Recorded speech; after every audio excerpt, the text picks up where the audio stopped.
Muy bien, queridos, estamos nuevamente aquí reunidos para estudiar la palabra de Dios, para recibir la palabra de Dios en el corazón. El Señor Jesucristo presentó una parábola diciendo que hay diferentes tipos de corazones, diferentes tipos de tierra. La semilla cae en cualquier una de esas clases de tierra, pero solo en una produce frutos para vida eterna. Y yo espero que esta semana la palabra de Dios esté cayendo en tierra buena y que pues los resultados sean abundantes, los frutos sean maravillosos. Por lo menos en la vida de Wilber está haciendo. Wilber es un muchacho interesante, vienes de Cusco. Él vino para aquí a la ciudad diciéndole a sus papás, voy a estudiar a Lima. Y pasó el tiempo aquí y le decía a los papás, sí, está yendo todo bien, no estaba yendo nada bien. Él estaba ahí gastando el dinero de los papás aquí y los papás allá pensando que el hijo está estudiando aquí. ¿Sabes que los muchachos crecen? Ya lo dije durante la semana, los muchachos crecen. Cuando los hijos son pequeñitos, no digas, me da trabajo. ¿Qué trabajo te da? Espera que lleguen a los 15, 16, 17 años para ver lo que es trabajo. Y ahí estaban los padres pues preocupados, tristes, porque los hijos pueden decirle lo que quieran a los papás, pero los papás en el fondo saben la verdad. Presienten, Dios nos ha dado, yo diría, un séptimo sentido, capaz de saber cuando el hijo no está feliz, cuando el hijo está mintiendo, cuando el hijo no está diciendo la verdad. Y él puede decir lo que quiera, puede presentar los argumentos que sea, pero el papá, la mamá, en el fondo del corazón saben que algo no funciona. Y los papás allá en Cusco sufrían porque él decía que estaba estudiando, pero algo les decía allá a ellos que el hijo no estaba estudiando. Y era verdad, no estaba estudiando. Y los papás ya habían tenido dificultades con el muchacho difícil, adolescente. Solo que él se encontró con Cristo, aquí, en Lima, un día. Después de todas las barbaridades que como un muchacho hacía, se encontró con Cristo y ahí la vida del cambio. Cristo es la solución para todos los problemas. Yo he visto drogadictos salir de las drogas. He visto prostitutas salir de los prostíbulos. He visto asesinos salir de las prisiones, transformados por el poder de Dios. Este muchacho no era tan bravo así, pero se encontró con Cristo. Y entonces escribió, habló allá para los papás, mira, me voy a bautizar, nací en Cristo, me encontré con Cristo. Los padres no podían creer, ¿cómo es posible ese muchacho? Pero es así. Cuando los milagros suceden, no te preguntes por qué suceden, simplemente acepta los milagros divinos. ¿Tus papás están mirando el programa en Cusco en este momento? Bueno, para ellos va a ser una experiencia interesante. Wilber, has vivido una vida con tu corta edad, una vida que ha traído mucha tristeza a tus padres, mucha tristeza y mucho dolor a Dios. Pero eso no importa. Has encontrado a Jesucristo, lo has aceptado como tu Salvador. Y esta noche, para el perdón de tus pecados, para que de aquí para adelante vivas una vida victoriosa en Cristo, el pastor Torres, como ministro del Evangelio, por mandato bíblico, te bautiza en el nombre del Padre, del Hijo y del Espíritu Santo. Amén. Y ahí está, Wilber naciendo a una nueva vida, naciendo a una nueva experiencia.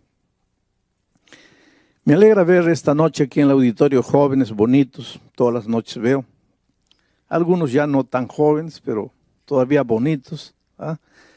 Y yo creo que hay una multitud recibiendo, me dicen que cada noche los puntos de recepción van aumentando. Pena que ya estamos llegando al final. Mañana es nuestra última reunión. Toda esta semana hemos estado hablando del santuario. Y quiero explicarte, voy a hacer un resumen cada noche para que se graben, porque la repetición constante de un mismo mensaje lleva inevitablemente a la acción. El pecado surgió en el universo y trajo dolor a este mundo. No habría muerte, no habría enfermedad, no habría tragedia, no habría soledad, no habría traición, no habría violencia, no habría injusticias, no habrían clases sociales si no hubiera entrado el pecado a este mundo. El pecado trajo malestar a este mundo, deformó las cosas perfectas de Dios. Tal vez en este momento estás sufriendo por causa de las consecuencias del pecado, no necesariamente de tu pecado, sino del hecho de que vives en un mundo de pecado y de dolor. Tal vez has perdido un ser querido, has perdido un hijo, tal vez has perdido la esposa, el esposo, tal vez estás con cáncer en la cama de un hospital y te preguntas dónde está Dios. Dios está a tu lado, hijo. Dios te ama mucho, tú eres precioso para el Señor. Pero infelizmente vivimos en un mundo de pecado. Ahora, ¿hasta cuándo va a durar el pecado? El pecado va a llegar al fin. Dios va a colocar un punto final en la historia del pecado. Desde que el pecado surgió, Dios tenía ya un plan cómo tratar el problema del pecado, cómo solucionar el problema del pecado. Ese plan es difícil de entender por el ser humano. Por eso Dios le pidió a Israel que construyeran un santuario. Y en el ceremonial del santuario, Dios les iba a explicar de manera práctica cómo Él pensaba resolver el problema del pecado. Entonces, ¿qué sucedía? Cuando en Israel un israelita pecaba y reconocía su pecado, porque si pecase y no reconociese su pecado, Dios no podía hacer nada por él. Quiero decirte una cosa, pecar no es el problema, aunque si te agarras de Dios nunca vas a caer, pero si un día caes y caes feo, ese no es el problema. El problema es no reconocer lo que has hecho. El problema es no arrepentirte. El problema es no querer salir. Pero si reconoces que has pecado, si te arrepientes, si quieres salir, pues la mano maravillosa de Dios se extiende a ti. Y en el santuario Dios les explicaba eso. Cuando un pecador había pecado y reconocía su pecado, ¿qué hacía? Tenía que morir, porque la paga del pecado es la muerte. Pero él tenía una opción de no morir. Llevaba un cordero al santuario y colocaba ese cordero en el altar. Ese corderito era un corderito literal para Israel, pero ese corderito simbolizaba al Cordero de Dios que un día sería sacrificado en la cruz del Calvario al Señor Jesucristo. Pero para que Israel entendiese, el israelita pecador que reconocía su pecado llevaba el corderito. Transfería todos sus pecados al cordero. Y ahora, el cordero tenía que sufrir las consecuencias del pecado de él que había transferido para el cordero. Y entonces el israelita sacrificaba el cordero. La sangre se esparcía. El animal agonizaba y finalmente moría. Ahora el israelita estaba libre de la consecuencia de su pecado. Él ya no tenía que preocuparse, porque ahora su pecado había sido transferido y el corderito había muerto por el pecado de él. Él, como pecador arrepentido, estaba libre del pecado. Pero la pregunta es, ¿y qué pasaba con el pecado? El pecado no se evaporaba. Para él, para el pecador, estaba solucionado, pero el pecado continuaba, porque recuerden que el sacerdote mojaba su mano con la sangre y manchaba los cuernos del altar y derramaba el resto de la sangre ahí, en el santuario. O sea, los pecados todavía estaban registrados. Para el pecador arrepentido estaba todo solucionado. Él ya no tenía nada que preocuparse. Pero los pecados todavía estaban registrados en el santuario. Y una vez por año tenía que purificarse el santuario. O sea, los pecados tenían que salir del santuario e ir al verdadero autor de los pecados, al causante de los pecados, al originador de los pecados. Por eso en el día de la expiación, que era el día de la purificación del santuario de Israel, después de la ceremonia, de los sacrificios y todo, se escogía 2 machos cabríos, uno representando a Dios y otro representando al diablo. Y después del ceremonial del sacrificio, simbólicamente todos los pecados de todos los israelitas, de todo el año, que habían sido transferidos al santuario a través de la sangre de los sacrificios, ahora eran transferidos al macho cabrío dedicado a Satanás. Y él era suelto al desierto y llevaba simbólicamente esos pecados, y el pobre moría allá en el desierto. ¿Qué estaba queriendo decir Dios?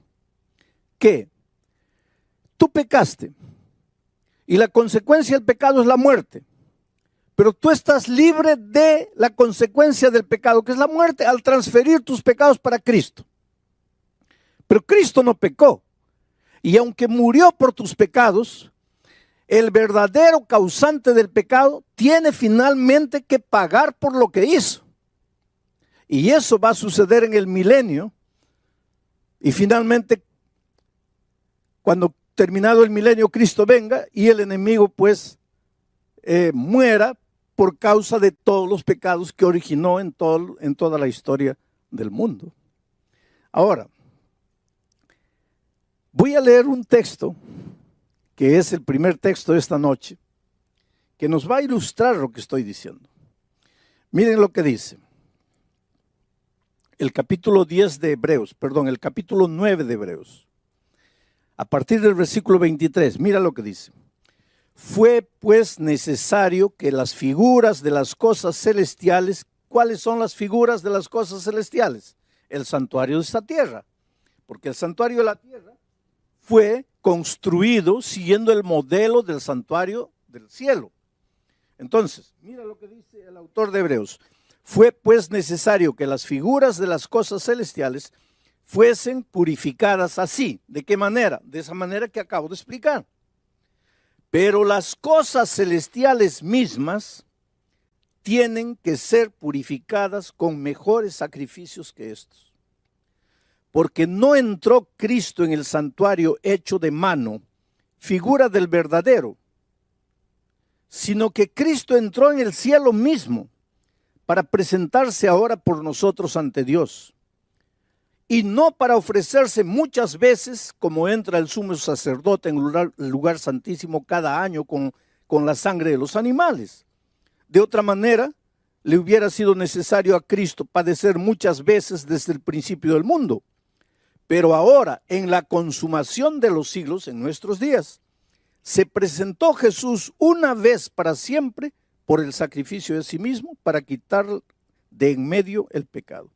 Entonces aquí está el texto claro, no necesito comentar. El texto dice así: en esta tierra las figuras del santuario del cielo eran purificadas, como les he explicado, con el macho cabrío y todo. Pero en el cielo también tiene que ser purificado el santuario. ¿Por qué? Porque el israelita, cuando quería ser perdonado de su pecado, transfería su pecado para el cordero. El cordero era sacrificado, la sangre manchaba el santuario y una vez por año tenía que ser purificado. Pero cuando nosotros pecamos, no transferimos nuestro pecado al cordero, sino al Señor Jesucristo. Y el Señor Jesucristo murió, pero Él no pecó. Murió por nuestros pecados. Pero hay un originador del pecado. Y ese originador del pecado va a tener que pagar. Y es por eso que así como en la tierra se realizaba la purificación del santuario, en el cielo también tiene que realizarse la purificación del santuario. El día de la purificación del santuario en esta tierra era un día de juicio. Dios investigaba, era un juicio investigador. ¿Qué es lo que Dios investigaba? ¿Cuántos de los israelitas creen que el sacerdote que entró al templo está intercediendo por ellos? Y en el día de la purificación del santuario celestial, Dios también empezará un trabajo de investigación. ¿Qué es lo que va a investigar? ¿Cuántos de nosotros creemos que Cristo es nuestro sacerdote que está intercediendo por nosotros en el santuario celestial? Cristo era simbolizado por el Cordero en el sentido de morir por el pecado. Pero Cristo también era simbolizado por el sacerdote en el sentido de ser nuestro intercesor delante del Padre. La pregunta hoy es, ¿y cuándo va a ser ese día de la purificación del santuario?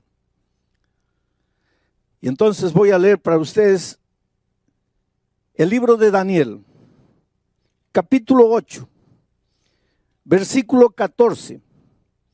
Aquí hay una profecía que no voy a explicar, pero que necesito presentárselas.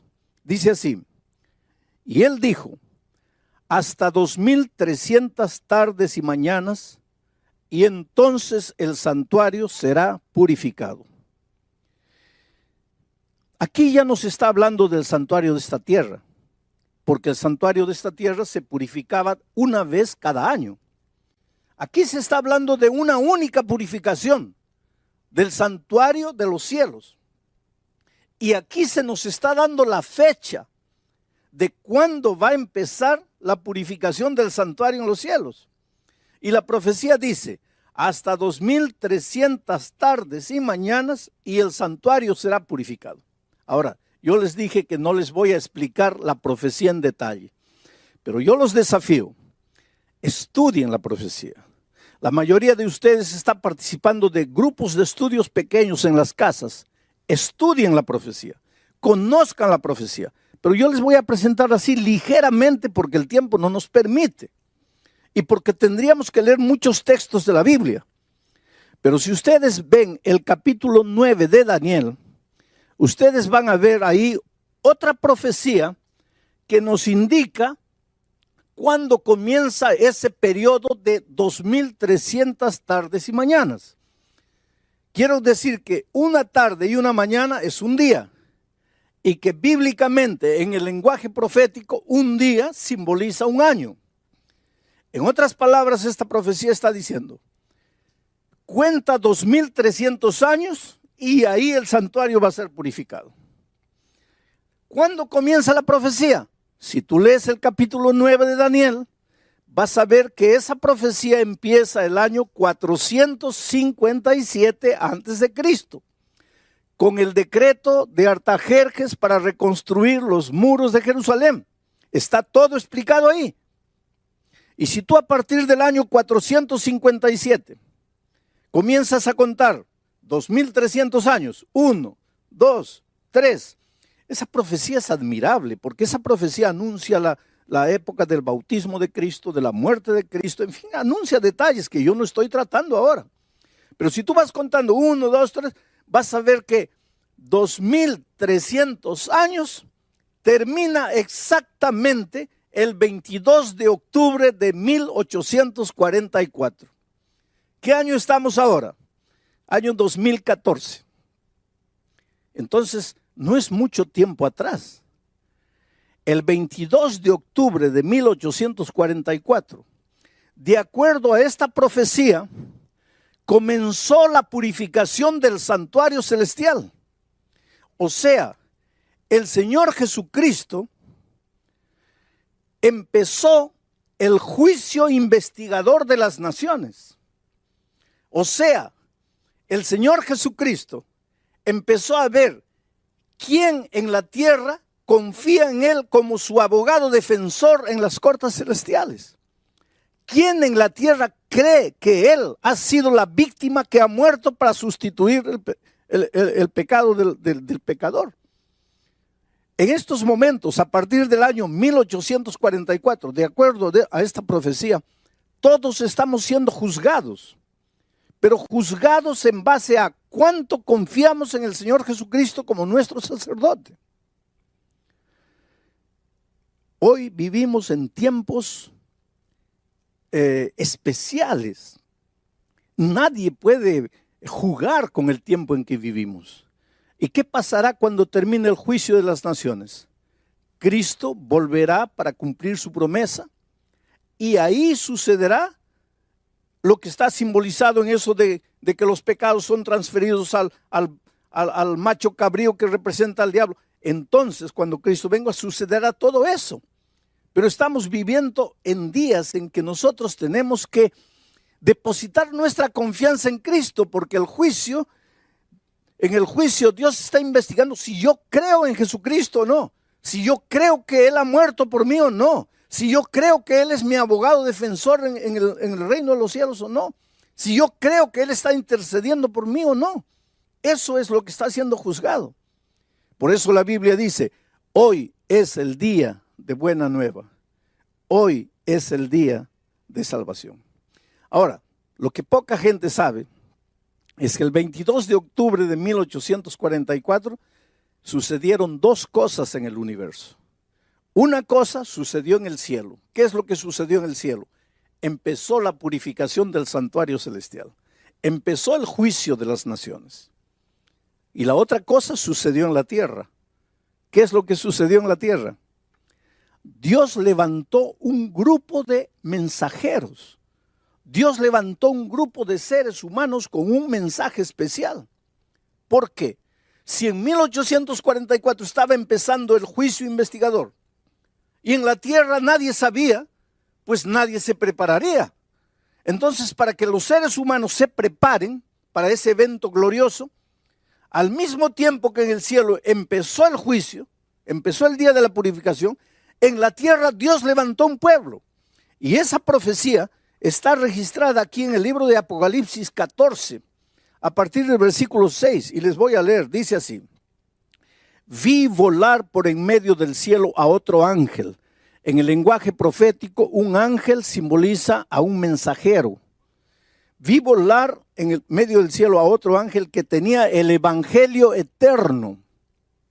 Un mensajero que predica el evangelio, que tenía el evangelio eterno para predicarlo a todos los moradores de la tierra. ¿Por qué a todos los moradores de la tierra? Porque todos iban a ser juzgados. A toda nación, tribu, lengua y pueblo, diciendo a gran voz: temed a Dios y dadle honra, porque la hora de su juicio ha llegado. ¿Te das cuenta? En 1844 Dios comenzó la purificación del santuario celestial. Empezó el juicio de las naciones, pero en la tierra nadie sabía. Entonces, en esa misma época, Dios levanta un grupo de mensajeros, de seres humanos, proclamando el evangelio eterno. Querido, el evangelio es eterno. No hay un evangelio del Antiguo Testamento y otro evangelio del Nuevo Testamento. No, porque el evangelio es único y es eterno. No hay un evangelio de la gracia y un evangelio de las obras. No, porque el evangelio es único y es eterno. Hay mucha gente que piensa que en el Antiguo Testamento las personas se salvaban por las obras, por la ley, por la obediencia, y que en el Nuevo Testamento las personas se salvan por la gracia, por la fe en Jesucristo. Eso no es verdad. Cuando los israelitas llevaban un corderito al santuario para sacrificarlo, ¿qué estaban creyendo ellos? ¿Que sus obras y su obediencia los salvaban? No.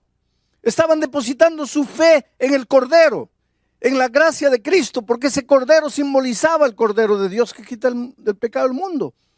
Por lo tanto, ese grupo de mensajeros aparece en 1844 para proclamar el evangelio eterno dentro del contexto del juicio. Si tú quieres encontrar a ese pueblo, tienes que buscar un pueblo que predique el evangelio eterno. Y el evangelio tiene dos lados. Mira, el evangelio tiene la causa. ¿Cuál es la causa de la salvación? Cristo. La gracia maravillosa de Cristo. La fe en el Señor Jesucristo. Esa es la causa de la salvación. Pero el evangelio eterno también predica el resultado de la salvación. ¿Cuál es el resultado de la salvación? La obediencia. ¿Obediencia a qué? A su santa ley, a sus principios eternos. Los principios son eternos. Entonces el evangelio, para ser completo, tiene que predicar primero la causa, la gracia de Cristo. Segundo, el resultado, la obediencia. Y eso todo es evangelio eterno. Y si tú quieres encontrar hoy día en la tierra a ese pueblo simbolizado por ese grupo de mensajeros, tienes que encontrar un pueblo que predique la salvación por la gracia de Cristo, pero el resultado de la salvación como obediencia a los eternos principios de Dios. Y que además de eso, predique el tema del juicio, predique la purificación del santuario, predique que en 1844 empezó el juicio de las naciones. Ahora, querido, no tengas miedo del juicio. No tengas absolutamente miedo del juicio. Yo estaba en Estados Unidos el otro día y estaba pasando por la calle y vi a una niña de unos 16 años con una cartulina escrita así y decía así: yo soy una ladrona, yo robé a esta tienda. Y estaba en la puerta de la tienda en la esquina ahí. Yo soy una ladrona, yo robé a esta tienda. Yo fui y hice las cosas que tenía que hacer y al volver paré en el puesto de gasolina. Y le pregunté al dueño del puesto, ¿qué hizo esa chica? ¿Por qué está así? Ah, dice, porque ella robó aquí. Y el juez la condenó, pero le dijo, tú escoge, o vas a la cárcel o te paras durante 15 días en la esquina con esa cartulina para que aprendas a no robar. Y entonces la chica prefirió quedarse en la puerta. Yo soy una ladrona, yo robé en esta tienda. Y entonces yo le digo al dueño del puesto de gasolina, ¿quiere decir que ella ya arregló, ya está su deuda pagada con eso? Y él dice, no está pagada la deuda. Porque ella después va a tener que trabajar en este puesto un mes para pagar lo que robó. Interesante. Todo pecado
tiene su consecuencia y hay que pagarla.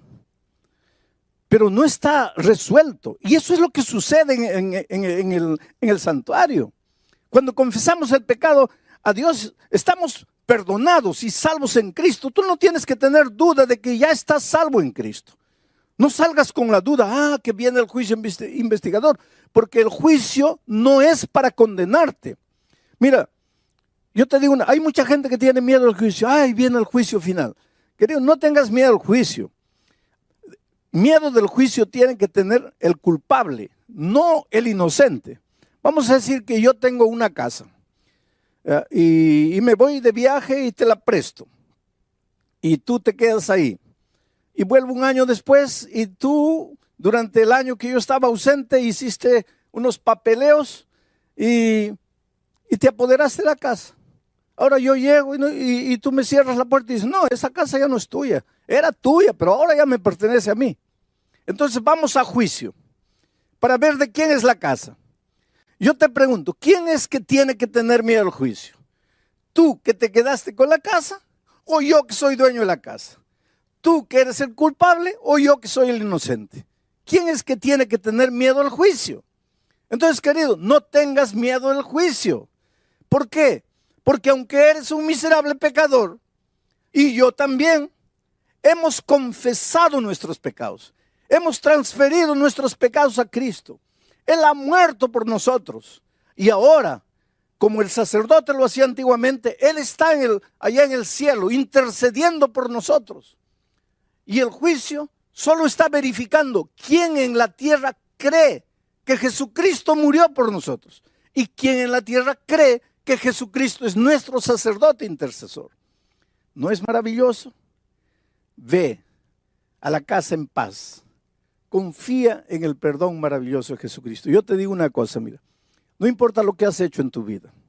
No importa cómo has vivido.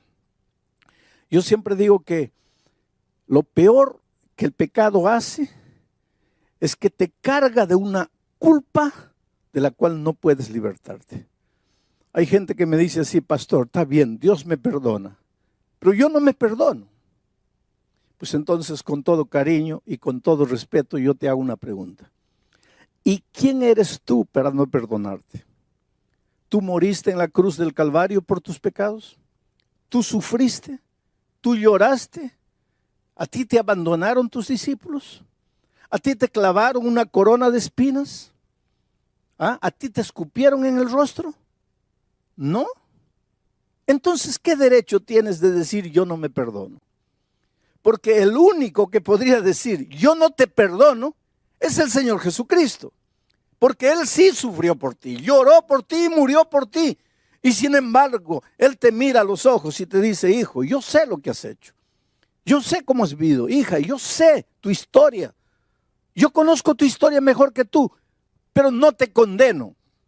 Ve y no peques más. ¿No es maravilloso?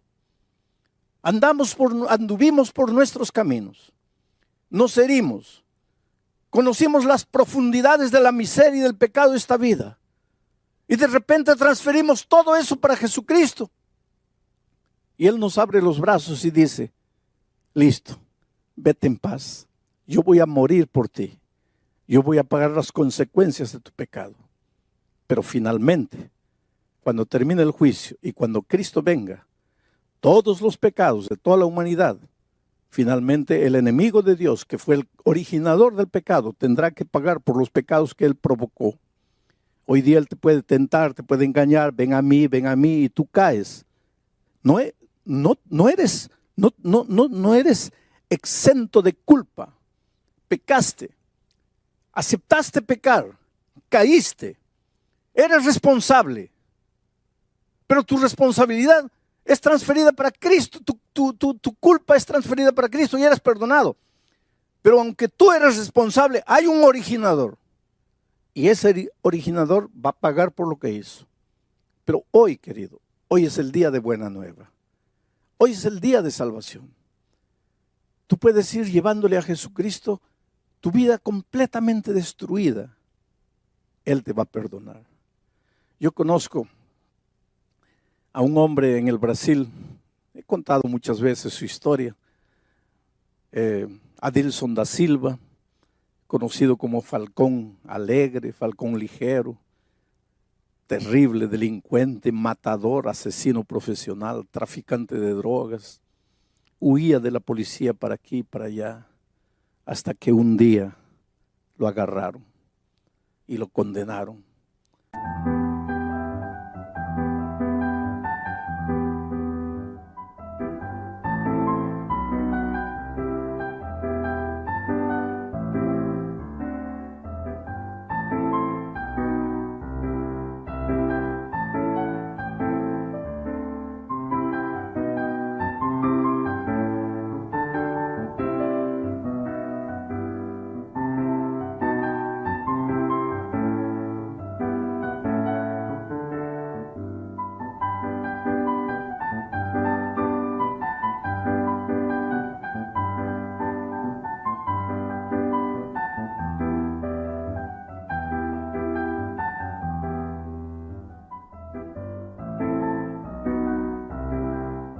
Y estaba en la prisión pagando por sus culpas.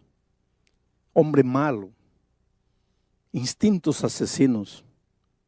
Un día estaba alguien ahí en la celda donde él estaba, escuchando a un pastor evangélico por la radio.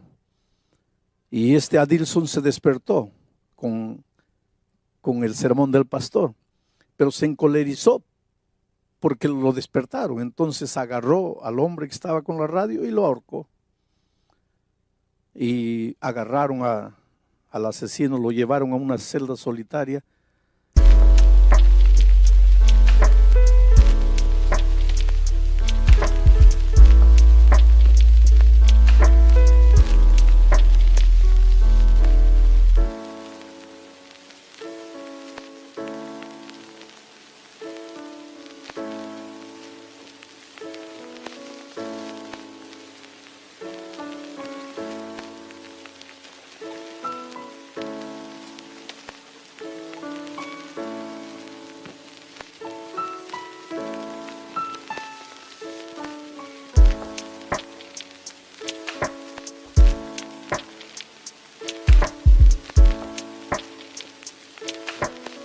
Porque era irremediable. Ahí lo golpearon, pero lo dejaron a matar así.